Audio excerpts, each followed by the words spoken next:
అప్పుల బాధలు వెంటాడుతున్నాయా? అయితే 6 JVR వారి జాతిరత్నాలు ధరించండి. అందరికీ నమస్కారం. Welcome to Manam TV. నేను మీ పవన్ బెస్వాడ. మొత్తానికి AP deputy CM Pawan Kalyan garu cine రంగం నుంచి వచ్చిన వ్యక్తి. సినీ రంగాన్ని కాపాడాలని, సినీ రంగంలో ఉన్నటువంటి లోటుపాట్లని కవర్ చేయాలని చెప్పేసి సినీ ఇండస్ట్రీతో కొంత స్నేహభావంగా మెలిగి ఆ ఇండస్ట్రీలో ఉన్నటువంటి సమస్యల్ని పూర్తిగా తొలగిపోయే విధంగా చేయాలని చెప్పేసి ఆయన ప్రయత్నించారు. కానీ అది వర్కౌట్ అవ్వట్లేదు. కొంతమంది కీలకమైన వ్యక్తుల వల్ల సినీ ఇండస్ట్రీకి, ఏపీ ప్రభుత్వానికి కొంత గ్యాప్ వచ్చినట్టు తెలుస్తుంది. ఇప్పుడు పవన్ కళ్యాణ్ సినిమానే అడ్డుకునే ప్రయత్నం జరిగిందని కొన్ని రోజులుగా ఆ ఇష్యూ నడుస్తూ ఉంది. ఇప్పటికి కూడా ఈ దండయాత్ర ఆపట్లేదు. నిన్న ఆ సినిమాకి సంబంధించినటువంటి ఏఎం రత్నం గారు ఏదో కొంత అనారోగ్యానికి గురైనట్టు, ఆయన స్పృహ తప్పి కింద పడిపోయినట్టు ఈ వదంతులు కూడా సృష్టించడం స్టార్ట్ చేశారు. ఈ టాపిక్ పైన మాట్లాడదాం. మనతో పాటు అందుబాటులో ఉన్నారు అడ్వకేట్ రజనీ గారు. Madam, good evening. Madam, good evening sir. ఏం జరుగుతుంది పవన్ కళ్యాణ్ మూవీ విషయంలో? హరిహర వీరమల్లు ప్రక్షాళన దిశగా చలనచిత్ర పరిశ్రమని ఏపీలో ముఖ్యంగా దీన్ని ప్రక్షాళన చేస్తుంది అనుకున్న తరుణంలో ఇంకా వదంతులు ఆగట్లేదు. దానిపైన ఎలా చూడాలి మేడం? మంచిదేనండి. ఇది కూడా ఒక ప్యాటర్న్ ఆఫ్ పబ్లిసిటీ.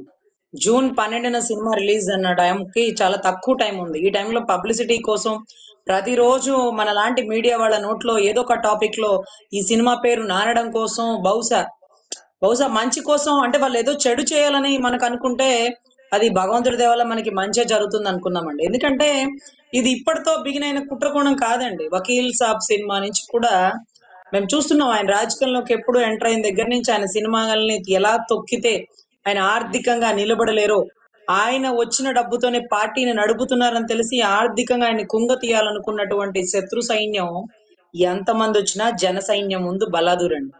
సో ఖచ్చితంగా అప్పట్లో కూడానండి వకీల్ సాబ్ థియేటర్లు కాడ ఎంఆర్ఓలని, టీచర్లని నుంచోబెట్టి పబ్లిక్ కి చాలా డిస్టర్బెన్స్ సృష్టించారు. టికెట్ ఇంతే ఉండాలని, 100 రూపాయలే ఉండాలని, ఇంకోటని చాలా క్రియేట్ చేస్తారు. టికెట్ ధరని 100 రూపాయలకి తగ్గించే బదులు మా అభిమాన నటుడికి మేము ఇస్తున్నాం కదా, మేము మనస్ఫూర్తిగా ఇస్తున్నాం. ఎందుకంటే అది ప్రొడ్యూసర్ కి ఆదుకున్నట్టు ఉంటది, మా సినిమా హీరోను ఆదుకున్నట్టు ఉంటది. అన్ని రకాలుగా మాకు ఒకే సంవత్సరానికి ఒక 2 సినిమాలు చూస్తాం, 2 సినిమాలు మా నాయకుడికి గిఫ్ట్ ఇచ్చాం అనుకుంటాం. టికెట్ ధర గురించి కాదండి, అక్కడ ఉండే పాప్కార్న్ ధర, మంచినీళ్ళ ధర, లేకపోతే పార్కింగ్ ఉండేటటువంటి టికెట్ ధర 100 రూపాయలే, కానీ వెహికల్ పార్కింగ్ కి 50 రూపీస్, పాప్కార్న్ మాత్రం 300, వాటర్ బాటిల్ మాత్రం 220. సో ఇటువంటి అద్భుతమైన రేట్లు, టికెట్ మాత్రం 100 రూపాయలు.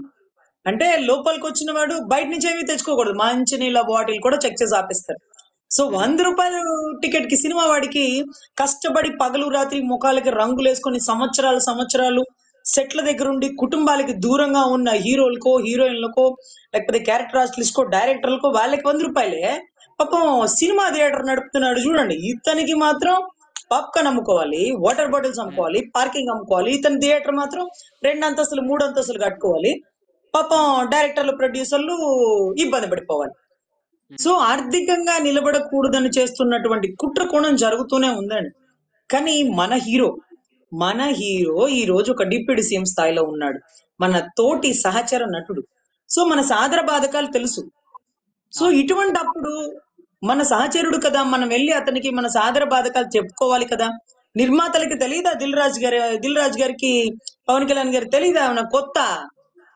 ప్రతి ఒక్కరికి తెలుసు కదండి. సో ఇది ఎంత కుట్ర కోణం అంటే అసలు వండర్ ఏంటంటే, ఇది మే 1 లోనే స్టార్ట్ చేసేద్దాం అనుకున్నారట. మే సినిమా రిలీజ్ అప్పుడు ఒక డేట్ వచ్చింది, May 9th అనుకుంటా మేబీ. సో అప్పుడు May 1 లో స్టార్ట్ చేసేద్దాం అనుకున్నారు. May 9th గ్రాఫిక్స్ పెండింగ్ ఉండి పోస్ట్ పోన్ అయితే మళ్ళీ ఇప్పుడు జూన్ లో మీటింగ్ అంటున్నారు. మరి మేలోనే ఎందుకమ్మా మీరు ధర్నా పెట్టలేదు, మేలోనే ఎందుకమ్మా స్ట్రైక్ పెట్టలేదు అంటే, పండక్కి సంక్రాంతికి వస్తున్నాం సినిమాలు, లేకపోతే ఇంకొక కొన్ని సినిమాలు, భారీ నిర్మాతల సినిమాలు వాళ్ళందరివి ఉన్నాయనేసి పాపం ఆపేసినారు. ఇప్పుడు మరి ఎందుకు హడావుడిగా హుటాహుటిన స్ట్రైక్ దేనికమ్మా? మా నాయకుడికి ఆర్థిక మూలాలు దెబ్బ కొట్టడమనా? మేడం, ఇక్కడ ఈ ఇందాక మీరు చెప్పినటువంటి ఈ భారీ నిర్మాతలు ఇద్దరు అంటే భుజాలు తడుముకునే ప్రయత్నం ఏమైనా చేశారా అనిపిస్తుంది. ఈ ముఖ్యంగా దిల్ రాజు గురించి మాట్లాడుకుంటే, శిరీష్ రెడ్డిని కాపాడుకోవడం కోసమే ఈయన ఇదంతా చేశారు, ఆ థియేటర్ల బంద్ వెనక శిరీష్ రెడ్డే ఉన్నాడంటూ రాజమండ్రి ఇన్ఛార్జ్ సత్యకుమార్ ఎవరైతే సస్పెండ్ అయ్యారో ఆయన మీడియా ముఖంగా చెప్పడం జరిగింది. దీన్ని ఎలా చూడాలి మేడం? సార్, ఫస్ట్ బయటకు వచ్చిన వ్యక్తి అల్లు అరవింద్ గారండి. ఎందుకంటే ఇది పాన్ ఇండియా మూవీ అనేటప్పటికి పుష్ప 2ని బీట్ చేస్తుందేమో, లేకపోతే పుష్ప 2కి పోటీనేమో అనుకుంటారేమో. ఆ నలుగురిలో అల్లు అరవింద్ గారు అనే పేరు ఏదన్నా ఎక్కడో చోట ప్రస్తావించి ఉంటారు బహుశా. ఆయన వచ్చి ఆ నలుగురిలో నేను లేను, ఆ నలుగురికి నేను దూరంగా ఉన్నాను, ఆ నలుగురికి నాకు సంబంధం లేదు అన్నారు. So what you mean that? ఏం మెసేజ్ ఇస్తున్నారు? ఆ నలుగురు అనే వాళ్ళు ఒకళ్ళు ఉన్నారు, దీని మీద కుట్ర కూడా నడిచింది. అయినా ప్రతి ఒక్కడు బయటకు వచ్చి ఫస్ట్ చెప్పే మాట అదే ఫస్ట్ అదే లాస్ట్ అండి. ఎందుకంటే ఇంకేం చెప్పడానికి ఉండదు. పవన్ కళ్యాణ్ గారి సినిమా ఆపే దమ్ము ఉంటదండి ఎవరికన్నా అని పాపం ఏ నిర్మాత బయటకు వచ్చినా ఫస్ట్ స్టేట్మెంట్ అదే ఇస్తారు. ఫస్ట్ స్టేట్మెంట్ అదే ఇస్తారు. ఎందుకంటే ఎవరు కొడితే మైండ్ బ్లాక్ అయ్యి రెడ్ అయ్యి వైట్ అయ్యి గ్రీన్ అయ్యి అన్ని రంగులు ఒకేసారి ఇంద్రధనస్సులో కనపడుతుందో అదే మా రాష్ట్ర డిప్యూటీ సీఎం అండి. ఎందుకంటే గత ఎలక్షన్ లో ఒక పెద్ద తిమింగలాన్ని ఒక చిన్న వల్లో పట్టుకున్నటువంటి వేటగాడు లాంటి వ్యక్తి మా నాయకుడు అనుకుంటాం. సో ఇక్కడ మాకు అర్థమైంది ఏంటంటే, ఇప్పుడు ఎవరైతే సత్యనారాయణ అనే పాపం ఒక జనసేనతను ఉన్నారో అతను ఇమీడియట్ గా అభియోగం వస్తే కళ్యాణ్ గారు తీసుకునే నిర్ణయం వెనక ముందు ఆలోచించరు. అంటే దానికి కారణం ఏంటంటే, మీ వాడైతే ఒకటి తన వాడైతే ఒకటి అనేది భేద విభేదాలు ఉండవండి. ముందు ఇమీడియట్ గా సస్పెండ్ వేటు వేసినారు. తనని తాను నిరూపించుకుంటాడు. ఎందుకంటే ఈ అభియోగాల్లో ఒక నిర్మాత మీ పేరు ప్రస్తావించినాడు, వాళ్ళ జనసేన నాయకుడే ఉన్నాడు సత్యనారాయణ పలానా ఏరియా ఇన్ఛార్జ్ అంటూ. సో అప్పుడు ఏం చేసినాడు ఆ సత్యనారాయణ గారు బయటకు వచ్చి, అయ్యో కళ్యాణ్ గారికి వీళ్ళు నా పేరుని ప్రస్తావించినారు మీడియా ముఖంగా, కానీ అన్న మీ సినిమా ఆపే దమ్ము ఎవరికి లేదు, ఇదిగోండి నా దగ్గర ఉండే ఆధారాలు కూడా చూపిస్తున్నా, మీ సినిమాని ఆపింది వీళ్ళు, ఆపమనింది వీళ్ళు, ఆపుదామనుకుని ప్లాన్ గీసింది వీళ్ళు వీళ్ళు వీళ్ళు అనుకుంటూ ఒక్కసారి నువ్వు అని ఒక వేలు చూపిస్తే సత్యనారాయణ గారి మీద 4 వేళ్లు సత్యనారాయణ గారు దానికి కారణమైన వాళ్ళ ముఖాన పెట్టినారు. ఇప్పుడు దిల్ రాజు గారు తమ్ముడు అంటున్నారు, మరి శిరీష్ రెడ్డి అంటే ఆయన రెడ్డి ఉన్నాడు ఈయన రాజు ఉన్నాడు నాకైతే తెలియదు, కానీ తర్వాత సురేష్ బాబు ఉంటారు, ఇంకొకళ్ళు ఉంటారు, ఏదో చాలా పేర్లు వస్తున్నాయండి. ఆ నలుగురులో ఇద్దరులో వచ్చినాయి. కానీ మన అల్లు అరవింద్ గారు ఆ నలుగురులో నేను లేను అన్నాడు, కానీ ఆ నలుగురే లేరండి. అసలు ఆయన సినిమా ఎవరు ఆపుతారండి? నలుగురు కాదండి ఇద్దరని అక్కడ చెప్పలేదు. సో ఇద్దరిద్దరే బయటకు వస్తున్నారు. ఇంకొక ఇద్దరు కనపడని పెద్ద కోణాలు కుంభకోణాలు ఏమన్నా లోపల ఉన్నాయో మాకైతే తెలియదు, కానీ ముందుగాని ఎవరికి వాళ్ళు ముందుకు వచ్చేస్తున్నారు. ఇప్పుడు దిల్ రాజు గారు వచ్చి ముందుకి అరే రే కళ్యాణ్ గారి సినిమా మేమెందుకు ఆలోచిస్తాం, మేమెందుకు ఆపుతామని. సో ఎనీవే చెరపకురా చెడేవు. సో దీంట్లో ఇప్పుడు ఆయన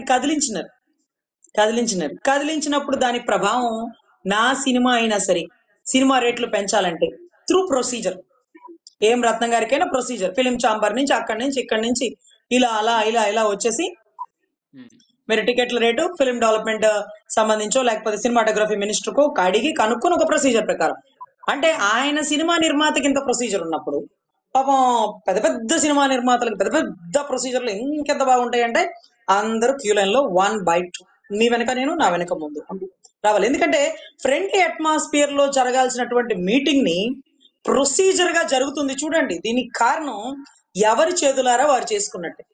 so whatever it may be, గతంలో వకీల్ సాబ్ కి ఇబ్బంది పెట్టినారు, ఇప్పుడు కూడా కుట్రకోణంతో ఆయన సినిమా నిర్మాతని ఇబ్బంది పెట్టడానికి ఆర్థిక మూలాలు దెబ్బతీయడానికే చేస్తున్న కుట్రకోణం. ఏం రత్నం గారికి అనారోగ్యంగా ఉందని పడిపోయారని లేపారని హాస్పిటల్ పెట్టారని ఇది కూడా వదంతులు. అందరూ సిద్ధంగా ఉన్నాం, సినిమా ఎప్పుడు రిలీజ్ అవుతుందా, మా అన్న సినిమాకి భారీ మెజారిటీ ఎలాగా గతంలో 21కి 21 ఇచ్చినామో ఇది కూడా అంత గొప్పగా విజయం చేకూర్చాలని మేము మనస్ఫూర్తిగా కోరుకుంటున్నామండి. కొన్ని మొరిగే వాళ్ళు ఉంటారండి మా పేరుని నాని లాంటి వాళ్ళు, ఏదో ఫ్లాప్ కూర్చారు అసలు దాని గురించి ఏమి తెలియకుండానే. ఎందుకంటే మనం ఇతని గురించి మాట్లాడుకోవాలండి. ఎవరంటే ఈ పేరుని నాని గారు చిరంజీవి గారి సినిమా గానీ పవన్ కళ్యాణ్ గారి సినిమా గానీ ఒక రోజు ముందు నైటే ఉండి ఎక్కడికక్కడ ఫ్లెక్సీలు పోస్టర్లు కట్టించినటువంటి వ్యక్తి. ఈ రోజు పాపం తప్పని పరిస్థితుల్లో వైసీపీలో చేరడం వల్ల వాళ్ళు ఇచ్చిన స్క్రిప్ట్ చదవాలి కదా, అందుకని చదువుతున్నారు. కానీ లేకపోతే పేర్ని నాని అన్నయ్య ప్రజారాజ్యంలో ఉన్నప్పుడు అంతకు ముందు గానీ తర్వాత గానీ పవన్ కళ్యాణ్ గారికి వీరాభిమాని, యువరాజ్యంలో పవన్ కళ్యాణ్ గారు వస్తున్నారు అంటే ఎక్కడికక్కడ స్టేజ్లు రెడీ చేసి అన్న వెనకాల పరిగెట్టే ఇతను వెల్లంపల్లి వీళ్ళందరూ అన్న అభిమానులేనండి. కానీ తప్పని పరిస్థితుల్లో ఆ స్క్రిప్ట్ చదువుతున్నారు. కానీ వారికి తెలుసు సినిమా హిట్ అవుతుందని. కానీ సినిమా అందరికంటే ముందుగా చూసేది వారి కుటుంబం టికెట్లు అండి. వారి కుటుంబ టికెట్లే ఆ ఊర్లో ముందుగానే చూస్తారు. 100% ఎవ్రీవన్ నో ద ఫ్యాక్ట్స్ అండి. సో అన్నని ఇబ్బంది పెట్టడం ఆకాశాన్ని మీద ఉమ్మేయడం రెండు ఒకటేనండి. చూద్దామండి, ప్రతిపక్షంలో ఉన్నప్పుడే నా సినిమాని ఆపాలని చూస్తే ఆంధ్రప్రదేశ్లో ఫ్రీ సినిమా వేసి చూపిస్తా అని చెప్పేసి పవన్ కళ్యాణ్ గారు ఆ రోజు చెప్పడం జరిగింది. ఇప్పుడు అధికారంలో ఉన్నారు, చలనచిత్ర పరిశ్రమ సమస్యలను ఆయన భుజాన వేసుకొని తీర్చే సారథిగా ఉన్నారు. చూద్దాం ఏం జరగబోతోందో. Right madam, thank you so much. Thank you. నమస్తే.